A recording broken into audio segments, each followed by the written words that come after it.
कार्यक्रम के पुण्यार्जक हैं एडवोकेट श्री वीरेंद्र कुमार, श्रीमती कुसुमबाई जी, राजकुमारी पुष्पा जी, मंजू, सीमा, समस्त कठरिया परिवार, कुरवाई, विदिशा, मध्य प्रदेश। श्रीमती सीमा विक्रम जैन, पुत्र पुत्री आयुष, आयुषी, ओसवाल बूलन, तिलक नगर, इंदौर, मध्य प्रदेश। श्रीमती सुमन विनोद जैन, श्रीमती नेहा गौरव जी, श्रीमती ईशु सौरभ जैन, अनवी प्रियाल, अयांश अरहता जैन, समस्त परिवार, कृष्णा नगर, दिल्ली।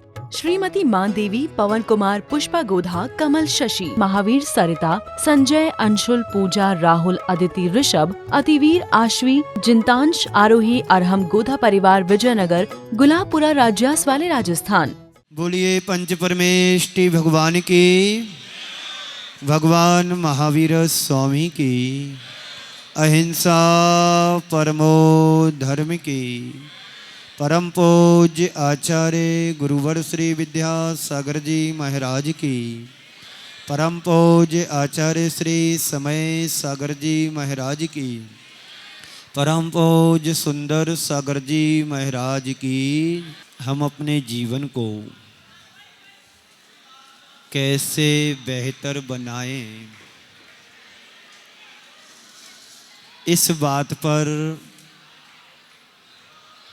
कुछ सूत्रों की चर्चा चल रही है। कल मैंने कहा था, जैसे हमारी सोच होती है वैसे हमारा जीवन बनता है, और जैसे हमारी सोच होती है, चिंतन धारा होती है, व्यवहार होता है, वैसा हमारा जीवन बनता है। क्योंकि सारा संसार हमारी सोच पर टिका हुआ है। आप सुबह से शाम तक जैसा सोचेंगे वैसा तुम्हारा जीवन बनेगा। जैसे ही हम सोचते हैं या जैसे ही हम सोचेंगे वैसा ही हमें सब कुछ देखने को मिलता है। इसलिए हम अपनी सोच को निर्मल बनाने की कोशिश करें, प्रयत्न करें, पुरुषार्थ करें। अपने नज़रियों को ठीक बनाने का प्रयास होना चाहिए। हमारी सोच, हमारी चिंतन धारा जैसी होगी वैसा हमारा जीवन बनता है। आप किसी के बारे में अच्छा सोचोगे तो आपको अच्छी फीलिंग आएगी। बोलो, ऐसा होता है कि नहीं होता है? आप किसी के बारे में जितना अच्छा सोचोगे उतना अच्छा आपको लगेगा, और आप किसी के बारे में बुरा सोचना शुरू करोगे तो आपकी मानसिकता टेंशन से भरती जाएगी। आपके जीवन में टेंशन उभरेगा, आपका मनोबल एकदम गिरने लगेगा। ये बात सच है कि व्यक्ति जैसा सोचता है वैसा उसका जीवन बनता है। हमारे आचार्यों ने 3 प्रकार की सोच के बारे में कहा है। नंबर 1 भौतिक सोच, नंबर 2 व्यवहारिक सोच, और नंबर 3 आध्यात्मिक सोच। आध्यात्मिक सोच तो अभी आपके पास है नहीं है। व्यवहारिक सोच भी होगी। आप किसके साथ कैसा व्यवहार करते हैं ये आपको पता है। आप अच्छा व्यवहार कर रहे हैं या सही व्यवहार कर रहे हैं, कैसा व्यवहार तुम्हारे द्वारा सामने वाले के साथ हो रहा है, ये आपकी सोच पर निर्भर करता है। और भौतिक सोच सभी समझते हैं, जो सांसारिक जीवन में जी रहे हैं और उनके जीवन के साथ जो एक्टिविटी उनके साथ जुड़ी हुई है वो भौतिक सोच के अंतर्गत आती है। आचार्य कहते हैं, जिसकी भौतिक सोच होती है उनके जीवन का केवल एक ही मकसद होता है, एक ही टारगेट होता है, एक ही लक्ष्य होता है, खाओ पियो मौज मस्ती करो। आप लोग दूर दूर से क्षेत्र पर जाते हैं, यात्रा चल रही है, यात्रा कर रहे हो, संसार की अनंत की यात्रा के आप सभी यात्री बने हुए हैं। कहीं पर सुबह होती है तो कहीं पर शाम होती है, तो कहीं पर दोपहर होती है। ये संसार की यात्रा है और कहीं पर विश्राम होता है, कहीं पर रात्रि होती है। इस तरह से सारी जिंदगी व्यक्ति घूमते घूमते पूरा कर देता है। किसी ने, कहने वालों ने बहुत अच्छा कहा है, सुबह से लेकर शाम तक दौड़ता है आदमी और दौड़ते ही दौड़ते दम तोड़ देता है आदमी। ये व्यक्ति के जीवन की कहानी है। ये कहानी नई नहीं है, सबके जीवन की कहानी जन्म जन्मांतरों से जुड़ी हुई है। कहीं पर जन्म हो रहा है तो कहीं पर मरण हो रहा है। किसी की डोली सज रही है तो किसी की अर्थी उठ रही है। तो जन्म से लेकर मरण तक दौड़ता है आदमी और दौड़ते ही दौड़ते दम तोड़ देता है आदमी। ये हमारे जीवन की हकीकत है। इस हकीकत को जो पहचान लेता है वो फिर जीवन से घबराता नहीं है। मरना तो सभी को है, आज मरे या कल मरे। इसलिए सच्चा धर्मात्मा, सम्यक दृष्टि आत्मा कभी जन्म मरण से घबराता नहीं है। उसको पता है ये जन्म मरण तो आज का नहीं, अनादि से चल रहा है। इस अनादि का अंत करने के लिए हम क्षेत्रों की वंदना करने के लिए जाते हैं, अभिषेक करते हैं, शांति धारा करते हैं, पूजन पाठ और विधान अनुष्ठान करते हैं कि हमारे संसार का अंत हो। संसार का अंत वही कर सकता है जो धर्म चक्र में प्रवेश करता है, और जो धर्म चक्र में प्रवेश कर लेता है वही सिद्धों की आराधना करने में समर्थ हो पाता है। जो धर्म चक्र को नहीं समझ पाता है तो वो सिद्ध चक्र में प्रवेश करेगा कैसा, और जो सिद्ध चक्र में प्रवेश नहीं कर पाएगा उसके संसार का कभी अंत हो ही नहीं सकता है। तो संसार चक्र को बढ़ाने वाला हमारे जीवन का कर्म चक्र है। जो कर्म चक्र को समझ लेता है वो संसार चक्र का भेद कर लेता है और वही धर्म चक्र को प्रवेश करके सिद्धों की आराधना कर पाता है। अभी आप लोगों ने अष्टांग का पर्व को मनाया है। अष्टांग का पर्व में आराधना सिद्धों की होगी। जो सिद्धों की आराधना करते हैं उनके जीवन में एक ना एक दिन वो सिद्धत्व की अनुभूति, सिद्धत्व की प्राप्ति अवश्य हो जाती है। तो भौतिक सोच के धनी वो होते हैं जो केवल अपने जीवन में खाना पीना मौज मस्ती ही करते हैं और इनके जीवन में कुछ नहीं होता है। वे सदा से मौज मस्ती में ही लगे रहते हैं। इन लोगों का जीवन स्तर बड़ा उथला होता है। उनके जीवन की गहराई नहीं होती है, उनके जीवन की गंभीरता भी नहीं होती है। जहाँ मिला जैसा मिला खाया पिया और जीवन को व्यतीत कर देते हैं। ऐसे लोग दृश्य जीवन के बारे में ही सोचते हैं, उनके आगे जीवन में कुछ भी नहीं होता है। आचार्य कहते हैं कि ऐसे लोग भौतिक सोच में से ग्रसित व्यक्ति सदैव गुणा भाग लगाते रहते हैं। कितना पाया, कितना खोया, किसका लिया, किसका दिया, क्या करना क्या नहीं करना। किसी व्यक्ति ने बहुत अच्छी पंक्तियां कही हैं, कुछ खा पाकर खोना है। सुन रहे हो ना? कुछ पाकर खोना है, कुछ खोकर पाना है। जीवन का मतलब तो आना और जाना है। आप लोगों ने कुछ पाया था तो मनुष्य पर्याय मिली। अब यहाँ पाकर के खो दिया तुमने। जो पाना था वो खो दिया और जो लेकर के आए थे वो भी खो दिया। अवसर मिला था कुछ अच्छा करने के लिए, पर क्या रहे हैं अपन? सुबह से शाम तक दौड़ लगा रहे हैं। कैसे दौड़ लगा रहे हैं? जैसे एक हिरण रेगिस्तान में पानी पाने के लिए दूर मीलों दूर देखता है, तेज धूप सड़क पर चिलचिलाती है, आप लोग गाड़ी पे सफ़र करते हैं तो आपको दूर 1 किलोमीटर दूर ऐसा लगता है जैसे सामने पानी भरा हुआ है, रिफ्लेक्शन हो रहा है, पर जैसे उसके पास पहुंचते हैं पानी दिखाई नहीं देता है, सड़क ही दिखाई देती है और आगे देखते हैं तो वही स्थिति बनती है। ऐसे ही हिरण की स्थिति होती है, पानी के व्यामोह में दूर देखता है, ऐसा लगता उसे पानी भरा है, पर पानी नहीं होता है। माने अपनी भेद नहीं करता।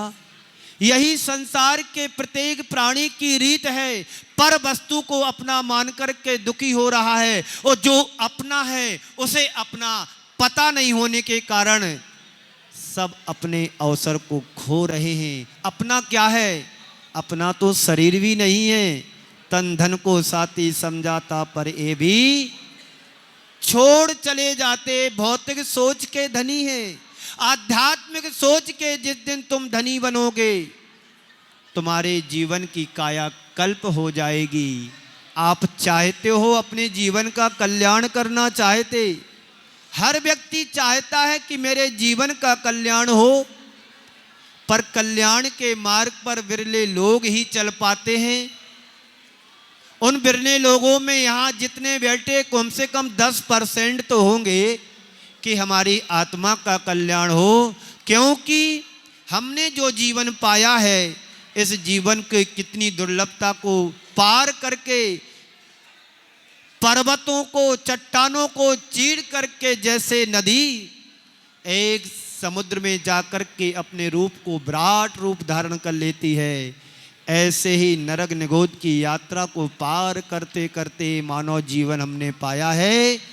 उसमें भी सकलांक जीवन पाया, विकलांग नहीं पाया, स्वस्थ जीवन पाया, अस्वस्थ नहीं पाया, संपन्नता पाई, विपन्नता नहीं पाई, निरोगी काया पाई, रोगी नहीं पाई। कोई गरीब गुरवा में जन्म नहीं लिया, घरों में एक संभ्रांत सज्जन के परिवार में घर में जन्म लिया। और तो और देव शास्त्र गुरु का सानिध्य भी मिल रहा है। इससे बड़ा सौभाग्य और क्या हो सकता है? जिसकी आध्यात्मिक सोच बन जाती है वो अपने जीवन को धन्य कर लेता है, महान बना लेता है। तो वह अपने जो भौतिक सोच से ग्रसित व्यक्ति होता है वो सिर्फ केवल अपने लाभ की ही बात सोचता है और दूसरों के कल्याण की बात नहीं सोचेगा। अपने जीवन तक सीमित रहेगा और अधिक होगा तो परिवार तक सीमित रहेगा कि मेरा भला हो, मेरे साथ मेरे परिवार का भला हो। इससे आगे की सोच उसकी संकीर्ण हो जाती है। ऐसे व्यक्ति से हमें बचकर के रहना चाहिए। इसलिए दूसरों का चाहे कितना भी नुकसान हो जाए उसे कोई फर्क नहीं पड़ता है, लेकिन जो सच्चा धर्मात्मा होता है, किसी को तकलीफ होती है, किसी के साथ नुकसान हो जाता है, वो उस नुकसान से, उस तकलीफ से प्रभावित होकर के अपने अंदर सोचता है कि हे भगवान, इसका नुकसान की भरपाई कैसे हो, इसकी बीमारी कैसे दूर हो, इसका जीवन कैसे सुखी बने। ये वही सोच सकता है जो आध्यात्मिक सोच का धनी होता है। और जो दूसरों के बारे में अच्छा नहीं सोच सकता है वो भौतिक सोच का धनी होता है। इन बातों से उसे कोई मतलब नहीं होता है कि बस मेरा ही भला हो, मेरा ही अच्छा हो, मेरा ही लाभ हो। भौतिक सोच मनुष्य की चिंतन धारा को क्या करता है? संकीर्ण बना देता है। इसलिए भौतिक सोच अच्छी नहीं होती है, उससे हमें बचना चाहिए। दूसरी सोच है व्यवहारिक सोच।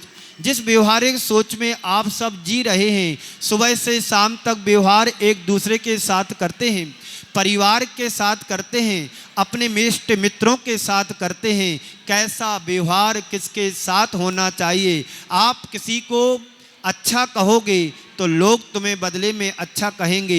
यदि आप किसी को गालियां देंगे तो लोग तुम्हें पलट करके गालियां देंगे। हमारा व्यवहार तो रबड़ की गेंद की तरह होता है। जैसे रबड़ की गेंद को दीवार पर फेंकते हैं, मारते हैं, जस्ट रिवर्स होकर के तुम्हारे पास आती है।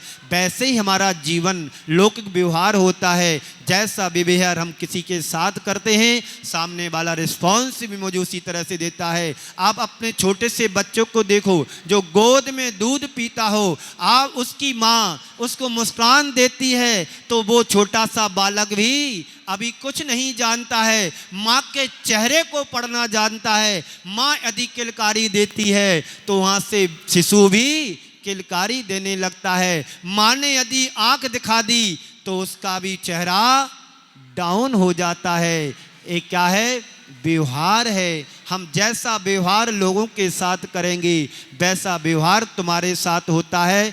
जैसे आप जब सफ़र करते हैं, ट्रेन में जाते हैं, किसी से कोई परिचय नहीं है, शाम होती है, आप अपना टिफ़िन खोल कर के शुरू करते हैं। शुरू करने के पहले सीट पर सामने बैठे वाले व्यक्ति से पूछ लेते हैं, कहाँ के हो, कहाँ जा रहे हो? अच्छा, यहाँ से हैं, कोई बात नहीं, आप भी खाना लेंगे, आप भी भोजन करेंगे? नहीं नहीं, हमारा तो अभी बाद में हो जाएगा, आप लीजिएगा।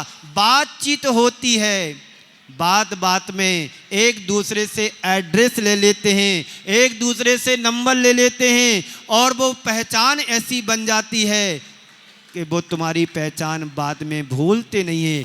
मैं कह रहा था कि व्यवहार हमारा कैसा होना चाहिए। आप किसी के साथ जैसा रिस्पॉन्स देते हैं, सामने वाला वैसा रिस्पॉन्स देना शुरू करता है। आप किसी को कॉल करके बोलते हैं भाई साहब सॉरी, तो सामने वाला भी कहता सॉरी, धोखे से नंबर डायल हो गया। ये व्यवहार है। आप किसी को अकड़ दिखाएंगे, सामने वाला तुम्हारे से कमजोर नहीं है। एक बार ऐसा हुआ, एक व्यक्ति चला जा रहा था, पहलवान ने आकर के सामने वाले को 2 घूंसा दिए। सामने वाला कमजोर था, उसने बड़ी विनम्रता से कहा भाई साहब आपने मुझे मारा, पर ये तो बताओ आपने सही में मारा कि मजाक में? आपने सही में मारा कि मजाक में? सामने वाला कहता सही में मारा है। तो अच्छा ठीक है, क्योंकि मजाक मुझे पसंद नहीं है। तो जैसा रिस्पॉन्स आप बच्चों को देते हैं वैसा रिस्पॉन्स तुम्हें बच्चे भी पलट करके देते हैं। तो व्यवहारिक सोच भी हमारी होना चाहिए। व्यवहारिक सोच में जीने वाले लोग बहुत हिसाब किताब से जीते हैं। वे हर चीज़ का मेंटेन करके चलते हैं, कितने में फ़ायदा हो रहा है, कितने में नुकसान हो रहा है, कैसा जीवन मुझे जीना है, किसके साथ कैसा व्यवहार करना है। आप लोग देखिएगा, किसी घर मेहमान होते हैं ना, अभी त्यौहार चल रहा है, किसी के घर जाएंगे, आप किसी के घर मेहमान हुए, सामने वाले ने तुम्हारे लिए आधा गिलास ठंडाई बना करके दी। ठंडाई में पिस्ता डलता है, मनुक्का डलती है, किशमिश डलती है, बादाम डलती है, छुआरा डलता है, खसखस डलता है, मीठा डलता है, इलायची डलती है। बड़ा टेस्टी बना करके आपको आधा गिलास दिया।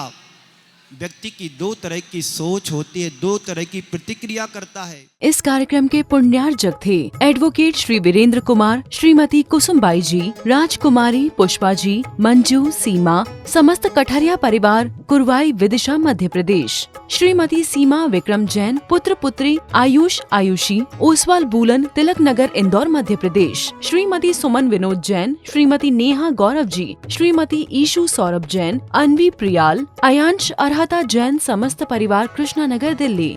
श्रीमती मान देवी, पवन कुमार, पुष्पा गोधा, कमल शशि, महावीर सरिता, संजय, अंशुल, पूजा, राहुल, अदिति, ऋषभ, अतिवीर, आश्वी, जिंतांश, आरोही, अरहम, गोधा परिवार, विजयनगर, गुलाबपुरा, राज्यास वाले, राजस्थान।